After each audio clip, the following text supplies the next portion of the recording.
Hello everyone. So in the previous lecture we discussed the determination of number average polymer molar mass primarily through membrane osmometry. We also briefly discussed a few other methods, but the main focus was on the use of the membrane osmometry technique for calculating the number average polymer molar mass.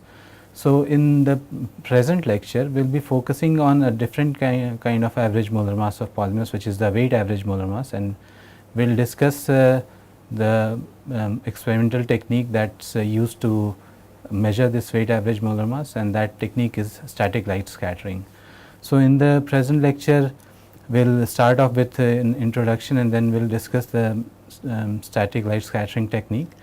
In particular, we will focus on the Rayleigh equation, which describes the elastic scattering of light by molecules or particles.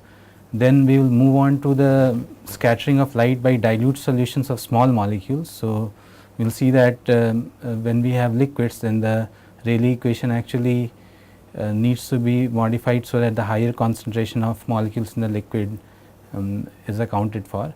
And then after we will introduce the quantity called excess Rayleigh ratio to describe the scattering behavior of solutions. So in comparison to pure liquids, the presence of a solute changes the scattering behavior. So to account for that, an excess Rayleigh ratio will be introduced, and after that we will also talk about the scattering of light from dilute solutions of large molecules, and we will see that the presence of large molecules whose size is not insignificant compared to the wavelength of incident light. So such large molecules actually produce a scattering effect that is different from that produced by small molecules. So we will discuss that because the polymer molecules whose molar mass we wish to measure are actually large macromolecules. So the scattering behavior of solutions of dilute solutions of large molecules is especially important from that point of view. The weight average molar mass, whose measurement we are going to be discussing today, is defined as a summation of Ni square by summation of Ni, and this we have already discussed in the very first lecture. So here capital Ni is the number of molecules molar mass Mi. So apart from the number average molar mass, whose measurement we discussed in the previous lecture, the weight average molar mass is also an important quantity with regards to polymers. One of the reason being that the ratio of this MW bar and Mn bar, this ratio describes the dispersity of the molar mass distribution. So this MW by Mn bar which is referred to as the polydispersity index, and this is also something that was introduced in the first lecture. So this ratio, a knowledge of this ratio can tell us information about how wide or how narrow the molar mass distribution is. So in other words, how wide or narrow the chain length distribution of polymers is in our sample. So the technique that we will be primarily discussing for measurement of weight average molar mass is static light scattering. So static light scattering or let us say scattering of any electromagnetic radiation in general by molecules is because of the interaction of the molecules with the electric field of the incident radiation. So in any electromagnetic radiation we have an oscillating electric field, and its interaction with the molecules of our sample results in scattering of the incident light. What happens is when the molecules are exposed to the incident electromagnetic radiation, dipoles are induced in the molecules, and these dipoles begin to oscillate in the electric field of the incident radiation, and this oscillating dipole in turn emits radiation which is the scattered light.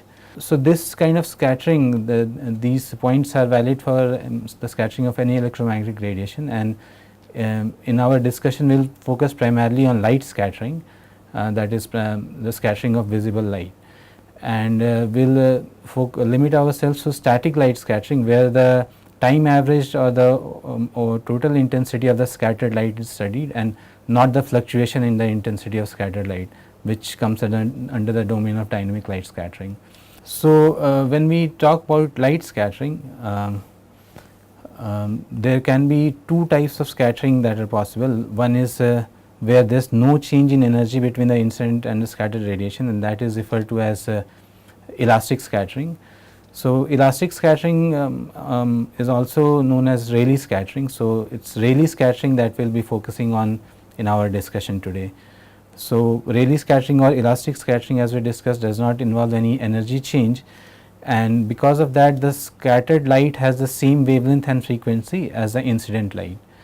So, apart from Rayleigh scattering, there is another kind of scattering which is referred to as Raman scattering, and that scattering involves inelastic scattering of light. So, Raman scattering or inelastic scattering is also important and has applications in characterization of different samples, but in our discussion we will not look at Raman scattering or inelastic scattering. We will focus primarily on the elastic scattering of light, which is also known as Rayleigh scattering. So, let us just discuss this static light scattering through a schematic.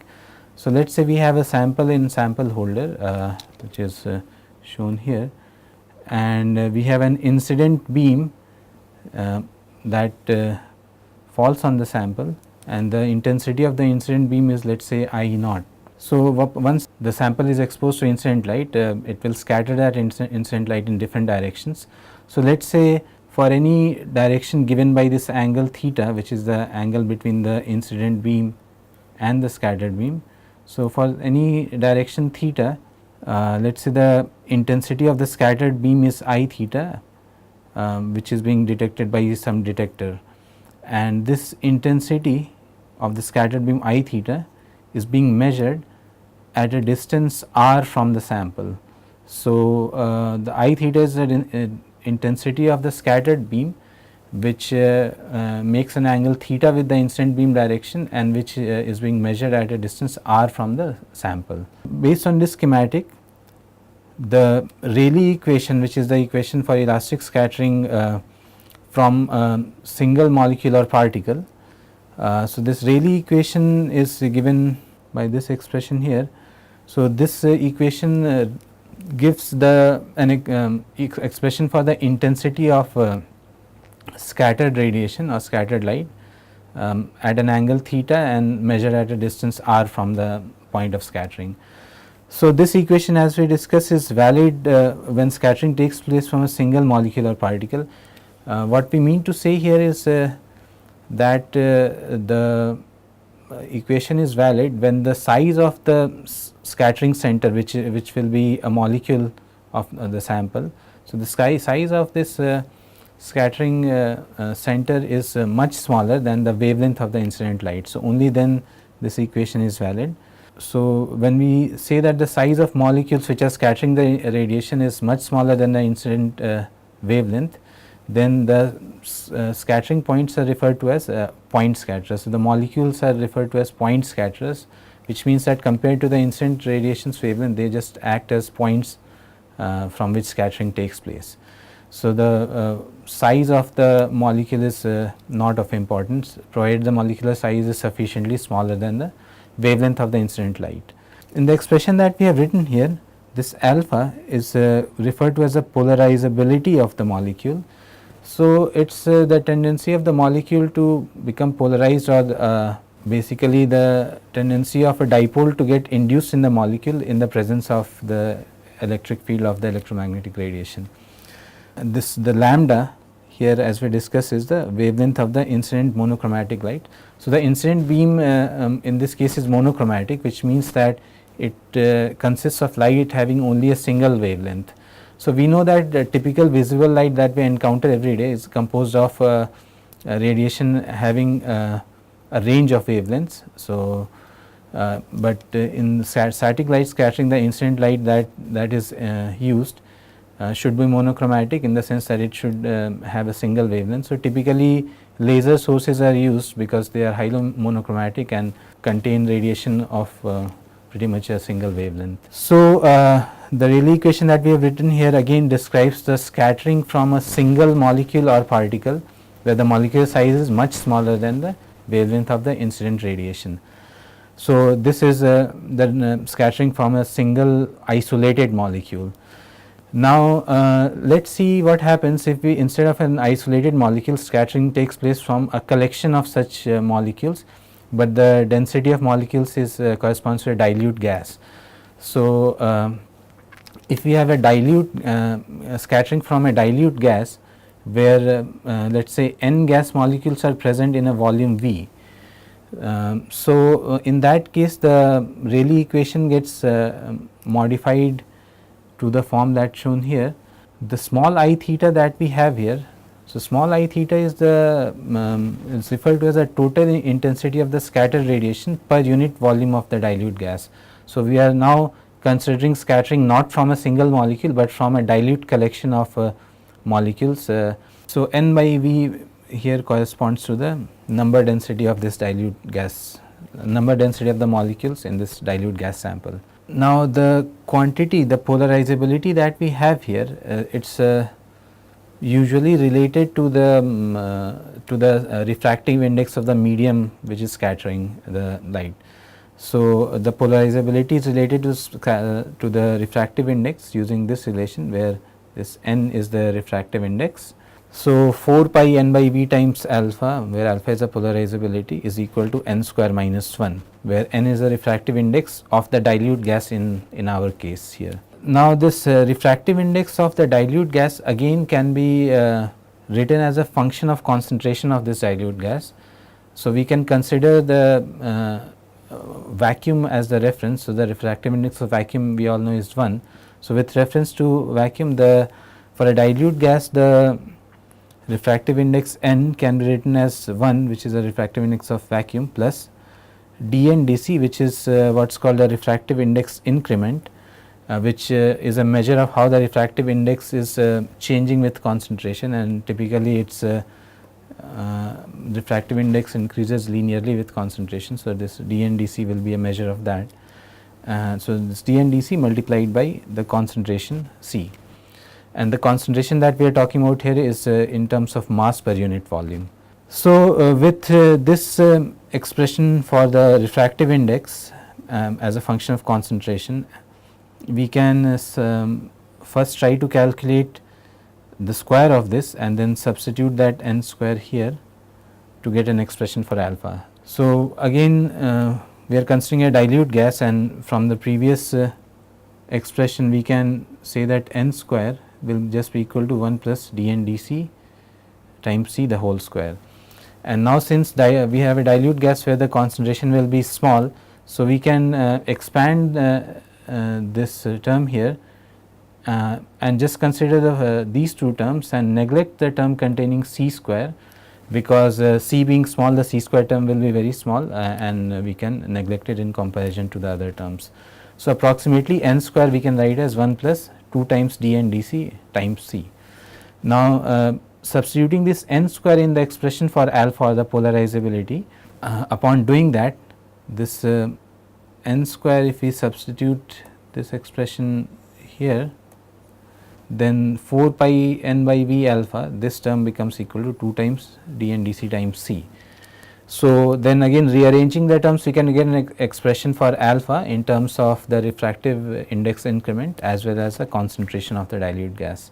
So, the upon rearrangement, the expression that we get for alpha is this, and now we can substitute this expression for alpha back in the equation for the intensity of scattered radiation or scattered light. So, if we go back to that equation for intensity of scattered light for a dilute gas sample, and then if we substitute alpha from here, then the expression that we get is something like this. And here this n by V term, we have n by V term here, and n by V term is there in the denominator as well as a square. So, this will cancel this, and 4 pi square, if we cancel here, we will end up with 2 pi square here. So, upon simplification, the expression for small I theta by I naught, that is which corresponds to scattering from a dilute gas, is what shown here. Okay. So, again let's start from this equation again, which is the Rayleigh equation as it applies to scattering from a dilute gas, and here the quantity n by v that we have, the n by v in the denominator, that also we can replace with this term here. So, this calculation shows that n by v is equal to concentration times Avogadro number divided by m, where m is the molar mass of the gas molecule. So, let us just go through the steps and see how we arrive or how we get from here to here. If we start with n by v, we can multiply and divide by this quantity m, where m is the mass of the our dilute gas sample. So, now this mass by volume of the dilute gas sample, so mass of the gas molecules divided by the volume it is occupying, that gives us the concentration of our dilute gas sample, and the m, which is the total mass of the all the molecules present in the dilute gas sample. So, that m can be written as the number of moles multiplied by the molar mass. So, that product will give us the total mass. So, now this small n, which is the number of moles of the gas sample present. So, that can be written as the number of molecules of gas present divided by the Avogadro number. So, now this n will cancel this n. So, we end up with C times n Avogadro, which will go up here divided by m. So, that is this term. So, upon substitution of this term here, we end up with this expression. Now, again we can cross out this c, we have a c square in the numerator. So, that these will cancel, and this m will go in the numerator of this expression. So, finally, the expression that we get is something like this. So, small I theta by I naught is equal to 2 pi square dn dc square times C, which is the mass concentration, times m, which is the molar mass of the gas, times 1 plus cos square theta divided by lambda to the power 4 r square n Avogadro. So, we can what we can do now is introduce what is called the Rayleigh ratio, and that will just simplify the representation here.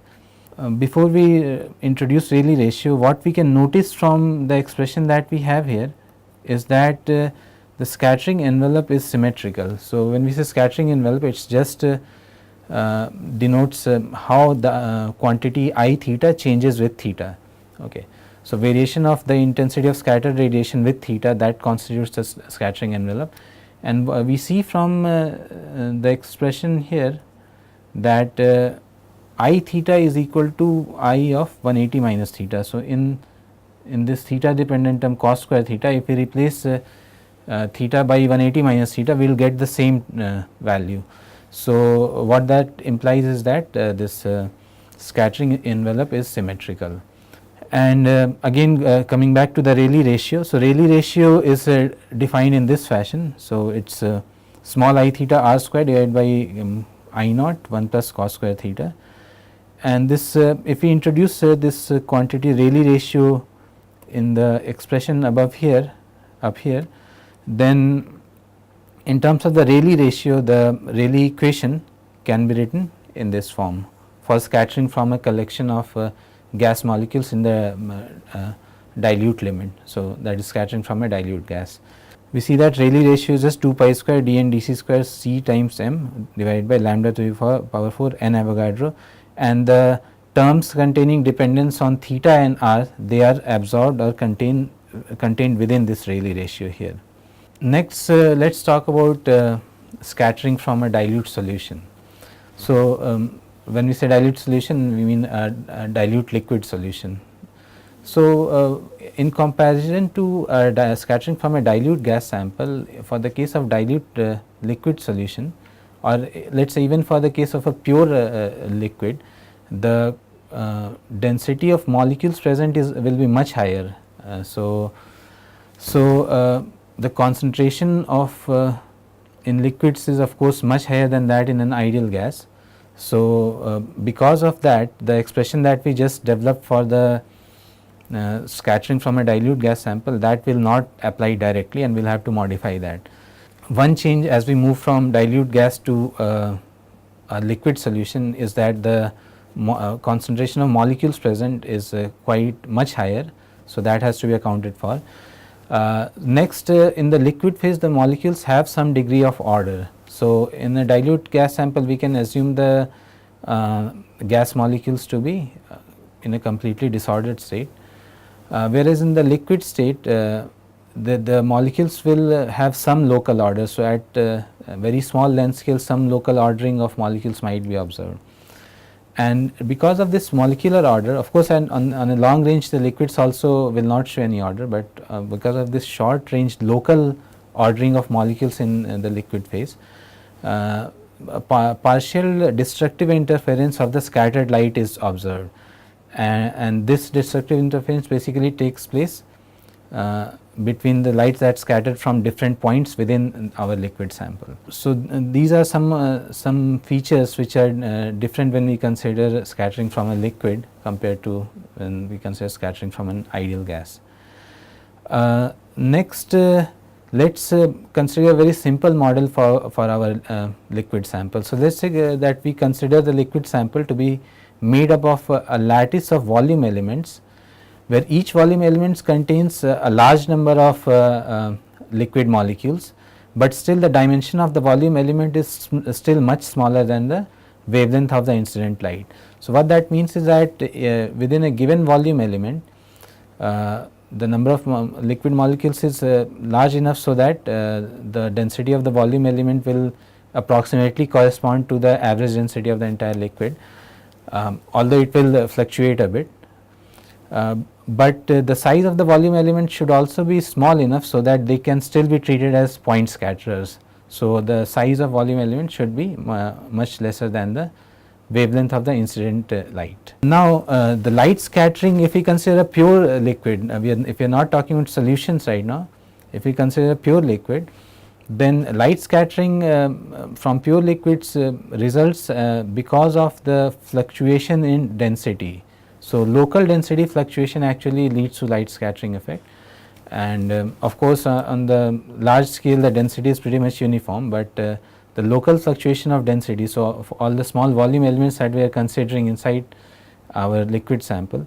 So, density of these volume elements can fluctuate a bit, and that fluctuation of density results in the scattering of light.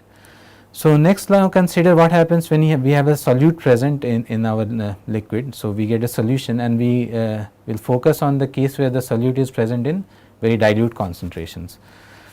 So, for dilute solutions, due to the presence of solute, additional scattering contribution is there, because the solute concentration can also show local fluctuations. So, the local fluctuation in solute concentration, that also contributes to the light scattering that is produced. Now, in a solute, the concentration fluctuation will cause light scattering, and the liquid itself will show some local density fluctuation, and that also leads to scattering of light. So, when we talk about determination of polymer molar mass using static light scattering, what we will see is that we are only interested in the scattering component of scattering that is contributed by the solute molecules, and we are not interested in the scattering contribution from the solvent density fluctuation. So, to just consider the solute molecules and eliminate the effect of scattering from solvent, what we do is we consider what is called an excess Rayleigh ratio. So, this excess Rayleigh ratio will represent as delta R, and it is defined simply as the Rayleigh ratio for the entire solution minus the Rayleigh ratio for the solvent. So, this difference is the excess Rayleigh ratio, and it is used to eliminate the scattering effect from the density fluctuation of the solvent, so that we can focus only on the scattering part that is due to concentration fluctuation of the solute in the solution. So, this excess Rayleigh ratio delta R, this actually depends on what is called the time average mean square excess polarizability of a volume element, and this effect is primarily due to local concentration fluctuation of solute. So, let us try to understand this statement in a bit more detail. So, when we say excess polarizability, again we are talking about the polarizability difference between the solution and the solvent, and when we say time average mean square quantity, so we take this excess polarizability, square it, and let us consider the measurement of this excess polarizability or the square of it at different times, and then let us say we average all these measurements over time. So, that will give us the time averaged mean square excess polarizability. The local concentration fluctuation of the solute. So, solute, if we consider again small volume elements of our solution, then in there the solute will also show local concentration fluctuations, and that fluctuation in concentration will contribute to this time average mean square excess polarizability, and which in turn will be related to the excess Rayleigh ratio. Let us consider again the scattering from n volume elements, where the volume of a single volume element is delta V or del V. We are talking about sample which is the solution containing small solute molecules, and this sample contains let us say n volume elements. Each volume element has a volume del V, and let us say the total volume of the sample is just V. So, from here what we can say is that this del V, the volume of a single volume element, will just be equal to V by n, where this V is the volume of the entire solution sample, and n is the number of volume elements present in our sample. So, now for this kind of a scattering from a solution having n volume elements, each having volume del V, the excess Rayleigh ratio actually can be written using this equation.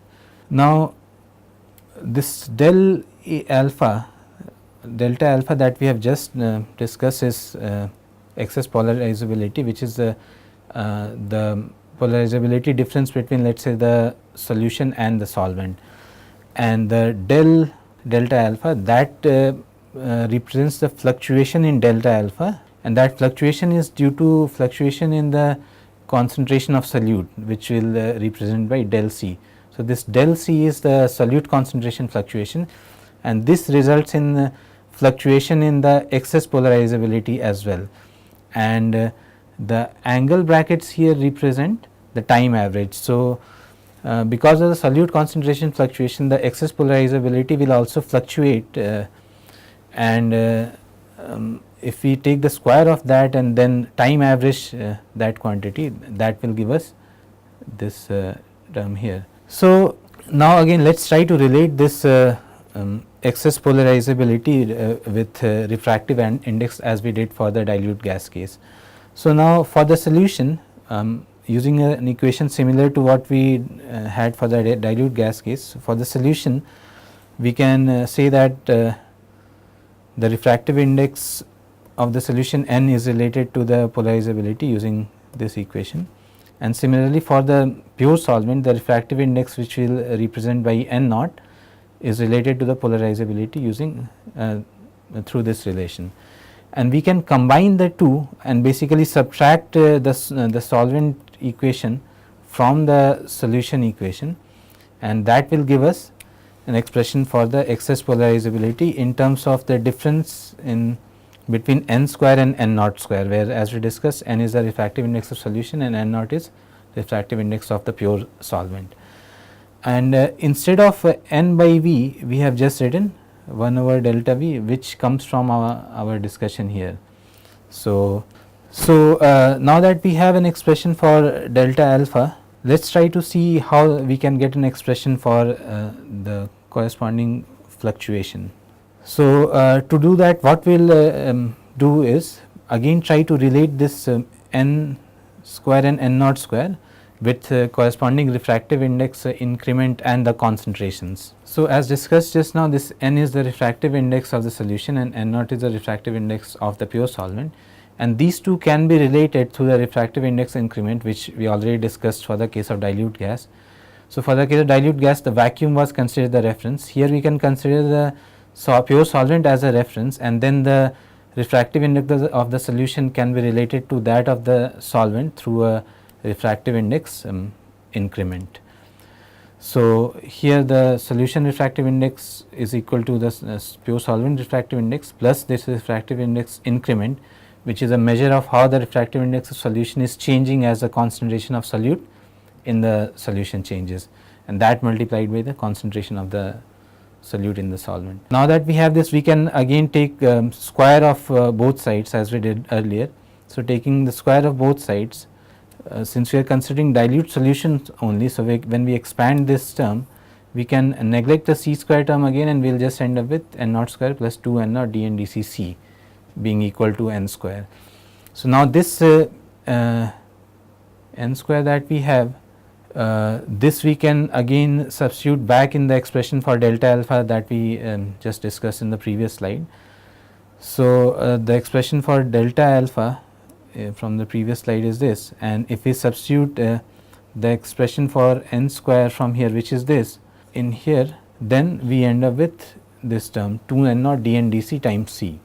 So, from here the expression for delta alpha, just by rearranging the terms, comes out to be what we have here.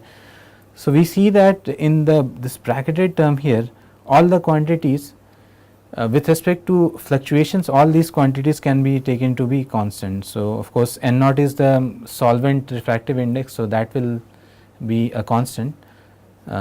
This del V is the volume element that we are considering. So, when we are considering fluctuations in, let us say, concentration, then this is not something that will change, and d and dc is also a refractive index increment. So, that also will consider to be unaffected by local fluctuations in solute concentration. So, now if we consider the fluctuation in excess polarizability, that we can just write as being related to the fluctuation in concentration through this expression. Okay. So, del of delta alpha will be related to del C, which is the solute fluctuation concentration, through this term here. And again, if we take square of both sides and consider the time average, by taking the square of both sides, the del delta alpha square will be related to del C square through this term now, where we have squared each term individually in here. And then if we consider the time average, so again with respect to time we will consider all the terms here are essentially constant. So, if we consider the time average of both sides, then what we can say is that the time average of del delta alpha square is related to the time average of del C square through this term here.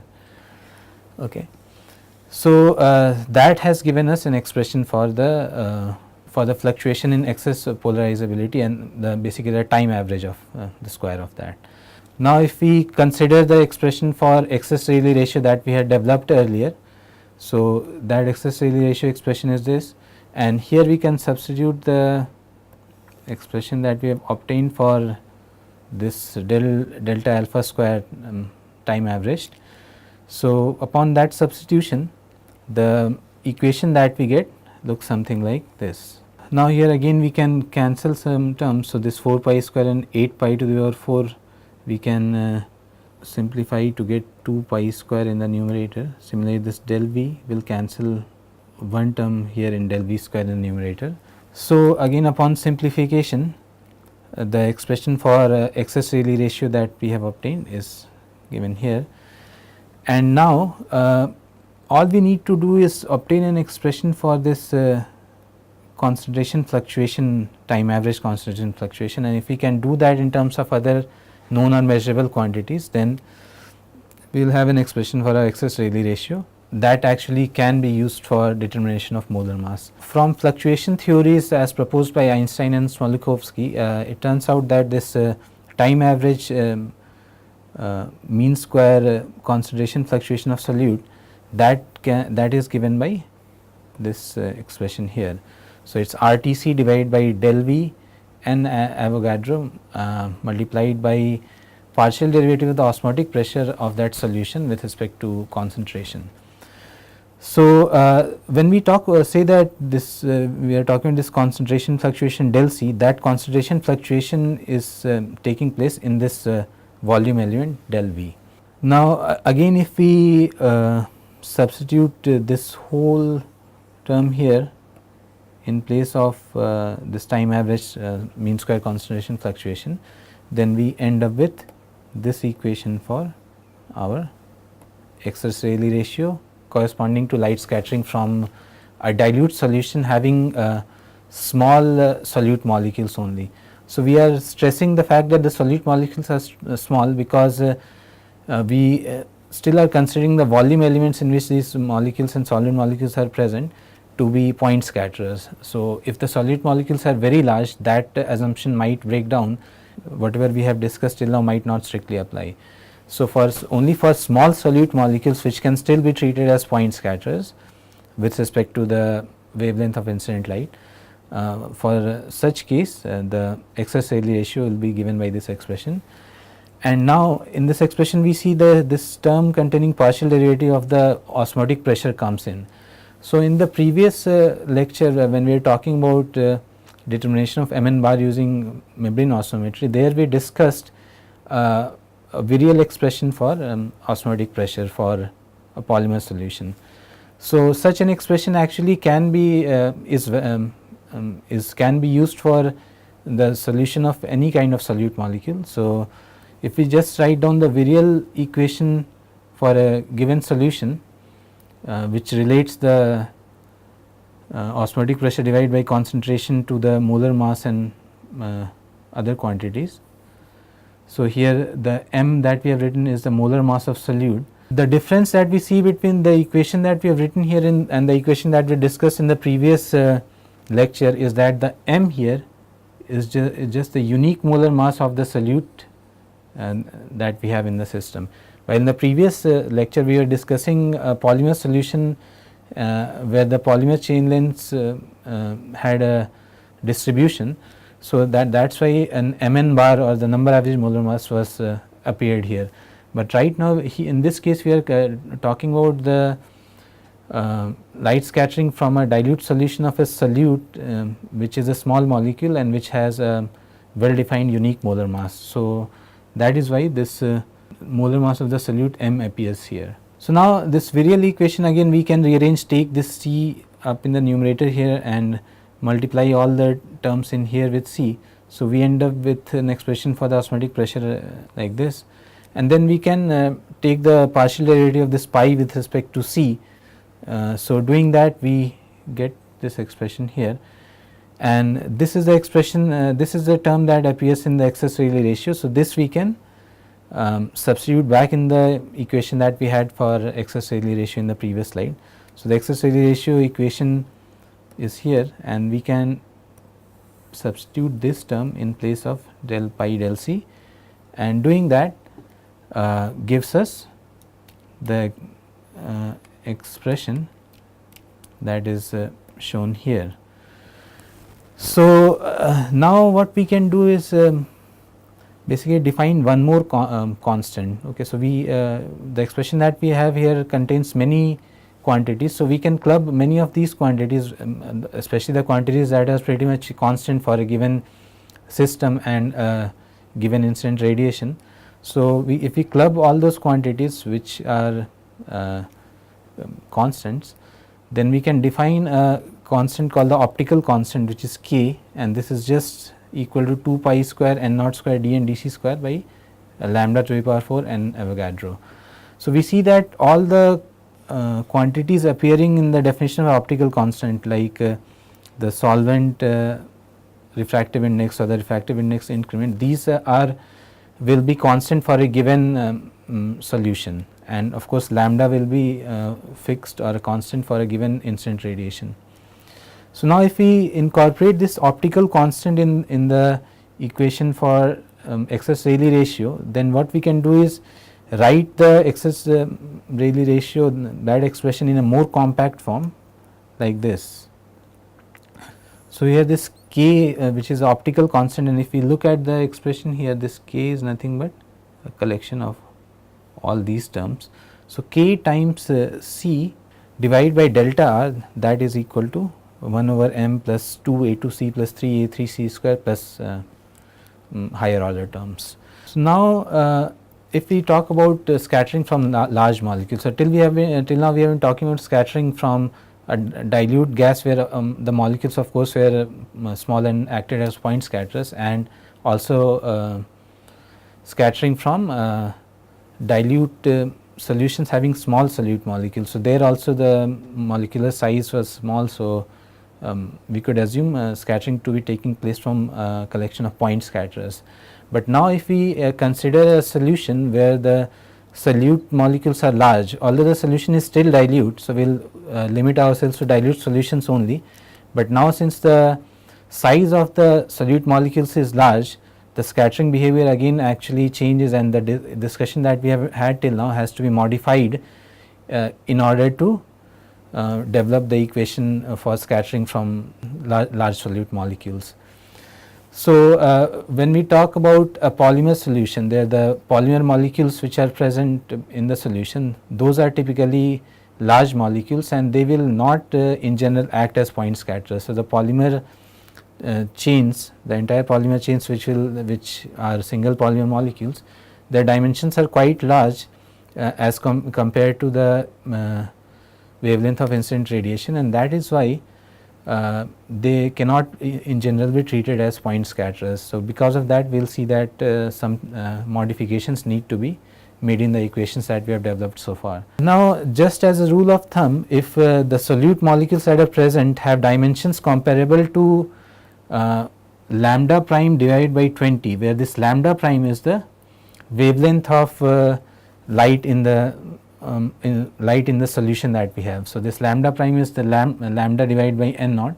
Lambda is the wavelength of incident radiation, and n naught is the refractive index of the pure solvent. Now, typically for light scattering, the laser source that is employed has a wavelength of the order of around 630 nanometers, and considering a typical refractive index value for solutions, this quantity lambda prime by 20, this lambda prime by 20 is approximately of the order of 20 nanometers. It comes out to be approximately of the order of 20 nanometers. And so, if our solute molecule has a size which is comparable to 20 nanometers, or if it is larger than that, then of course, the discussion that we have had till now for small solute molecules will not directly apply. So, what happens if the molecule is large compared to the wavelength of incident radiations is that now the scattering from different parts of the same molecule, actually the scattered light from different parts of the same molecule can undergo destructive interference. So, this interference between light scattered from different parts of this same molecule actually leads to a reduction in the excess Rayleigh ratio that we have discussed till now, and that has to be accounted for by modifying the equations developed so far. So, what we just discussed is that this delta R is reduced because of interference between light scattered from different parts of this same molecule, which is now quite large, and due to this reduction in delta R also is accompanied by the fact that the phase envelope becomes unsymmetrical. So, what that means is that earlier for the case of scattering from a dilute gas, we noticed that the phase envelope is symmetrical, which in other words is the fact that I theta versus theta that shows a symmetric shape. So, the intensity varies symmetrically with respect to theta.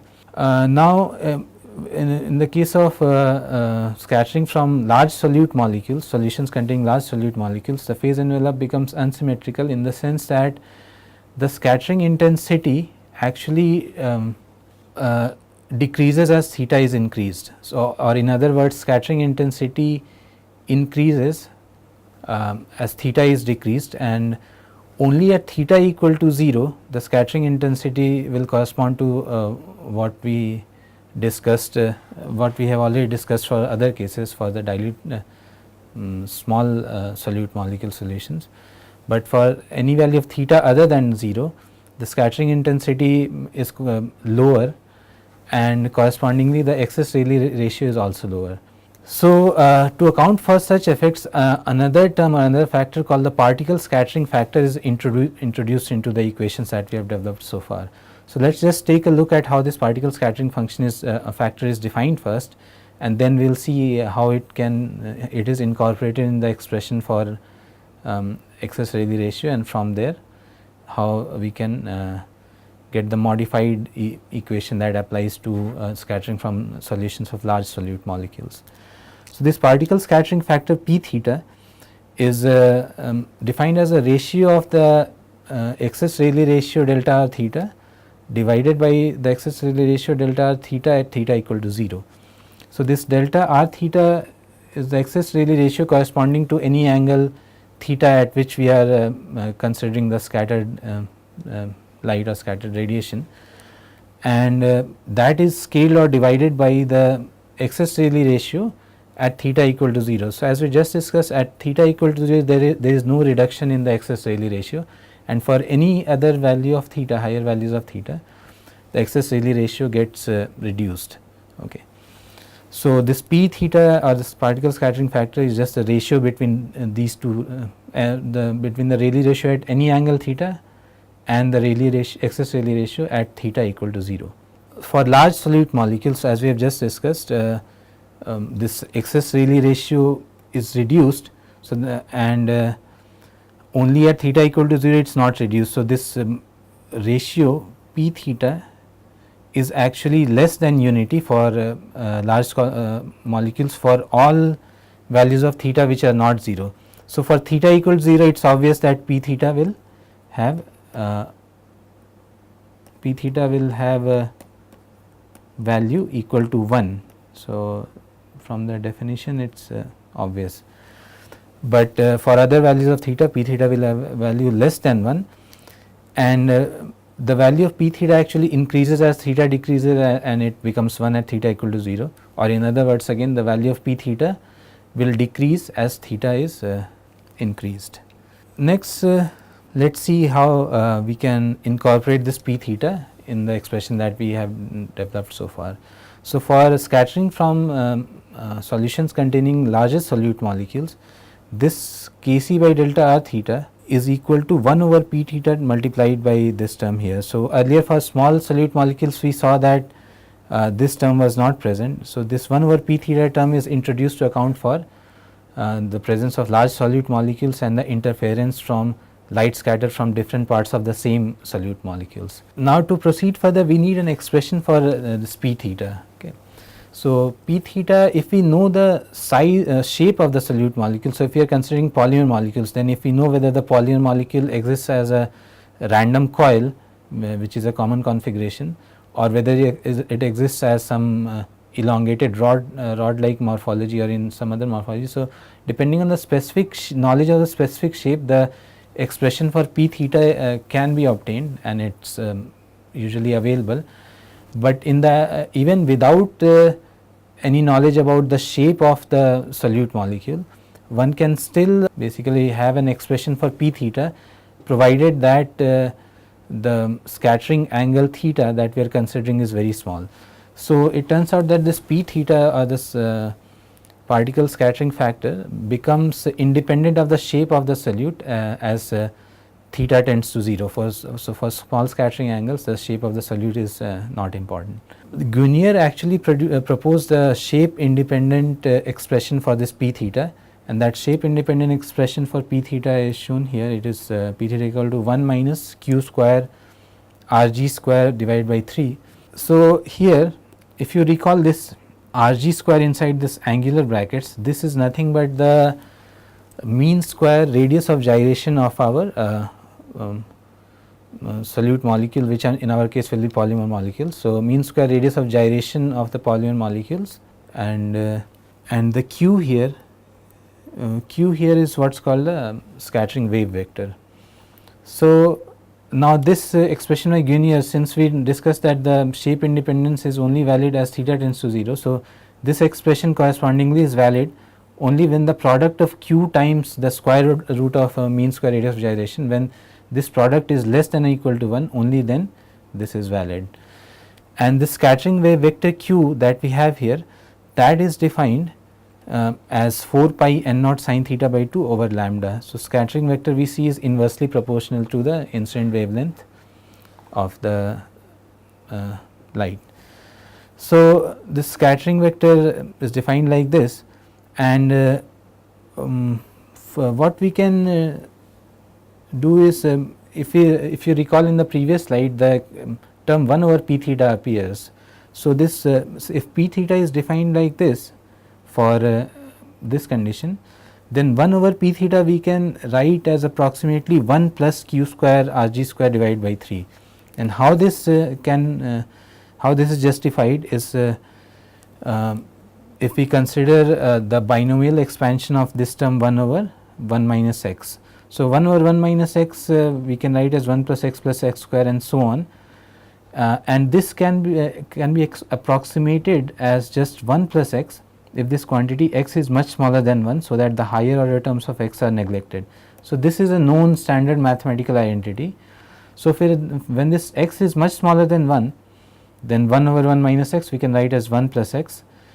So, so similarly, if we consider 1 over p theta, then 1 over p theta will just simply be 1 over 1 minus q square r g square by 3, and if we assume that this q square r g square by 3 is much smaller than 1, then we can, using this kind of an approximation, we can write 1 over p theta as this. So, now that we have an expression for 1 over p theta, let us just go back to the expression in the previous slide that we had for scattering from large solute molecules in a dilute solution. And if we substitute this expression for p theta or 1 over p theta here, and in parallel, instead of q, if we substitute this the expression that we have here, if we substitute that for q here in the expression for 1 over p theta, then combining both of these together, the expression for kc over delta r theta becomes equal to the product of these two terms. So, we have this term as well multiplied by this term, where this whole term actually, or apart from this 3, the other terms in this circled term here, they basically correspond to the q square that we have here, and that is obtained by just squaring this term. So, we see now that this kc over delta r theta actually contains the expression actually contains the molar mass of our solute, which in our case will be the polymer, as well as the radius of gyration or mean square radius of gyration of the polymer. So, one thing to note here is that till now we are using this symbol m as our molar mass. So, till now we have not considered any distribution of molar mass or molar mass dispersity. So, even in the discussion for scattering from large solute molecules, or let us say polymer molecules from dilute solutions, till now we have only considered the case where all the solute molecules have the same molar mass. So, there is no molar mass dispersity or there is no molar mass distribution, and this m represents that unique molar mass of our solute molecules. So, we will conclude our discussion in today's lecture at this point, and in the next lecture we will take this discussion further, and what we will see is that when we consider the case that a typical polymer solution will have chains of different lengths and will show a molar mass distribution, in that case the quantity m that we have here actually gets replaced by mw bar. So, the weight average molar mass actually appears in this equation in place of m when we introduce the effect of molar mass distribution or molar mass dispersity of polymers present in the dilute solution. And we will see that once we have that expression, then a special kind of plot can be made, and from that plot the weight average molar mass of the polymer as well as the radius of gyration of the polymer and even the second virial coefficient. So, all these quantities can be obtained from this special kind of plot which is called a Zim plot, and this we will discuss as a continuation of today's discussion in the next lecture. So, with that we will conclude the lecture for today.